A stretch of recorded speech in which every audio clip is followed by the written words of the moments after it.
Hey everyone, this is Elena with FoodPractice.com with your Food Practice Weekly. I am recording this a second time because I did a Periscope earlier today for the Food Practice Weekly group, and I forgot to save it. So here we are.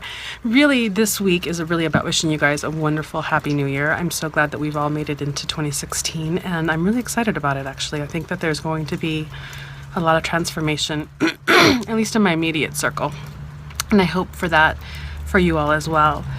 I also wanted to talk a little bit about resolutions and weight loss and the thing that we all do at this time of the year. I don't know that anyone has ever been immune to this notion that with a new year we want to set new goals for losing weight and going back to the gym and completely transforming and shrinking our bodies or sculpting our bodies.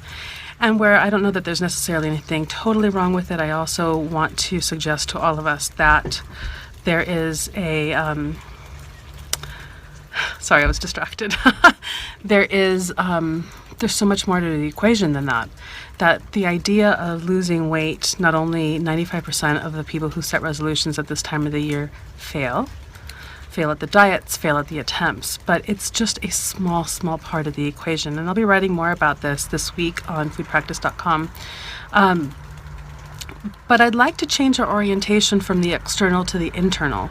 That the notion of just losing weight for the sake of losing weight, because you want to look better, because you want to fit better in clothes, because you want to shrink down, because we want to conform to our standards of beauty in Western culture,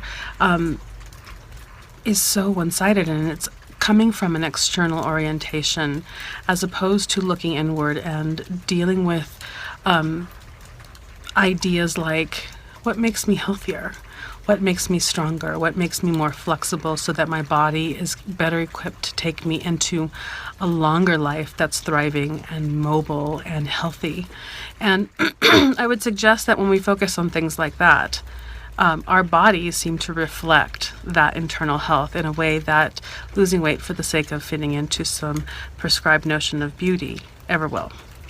And where it's true that a lot of us come into health issues where our doctors will look at us and say, you need to lose weight because you have high blood pressure, you have diabetes, or you need to change your eating habits because of these illnesses.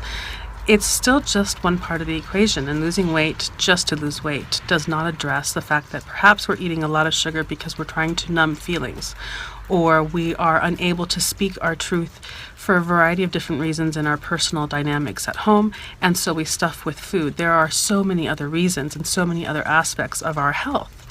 Are we emotionally healthy? Are we psychologically healthy? Are we physically healthy? All of these things will reflect in the state of our bodies. There's no way to separate all of those things out. It's never just the one thing. So for me and for all of you and for this year, I really wish for all of us to start looking inward, to change our orientation so that it's not necessarily about the external appearance and the size as much as it is about the caliber of health, the caliber of vibrancy that we have in our internal and external lives. I think that the one reflects the other. There's no way to get around it. What happens within is shown without.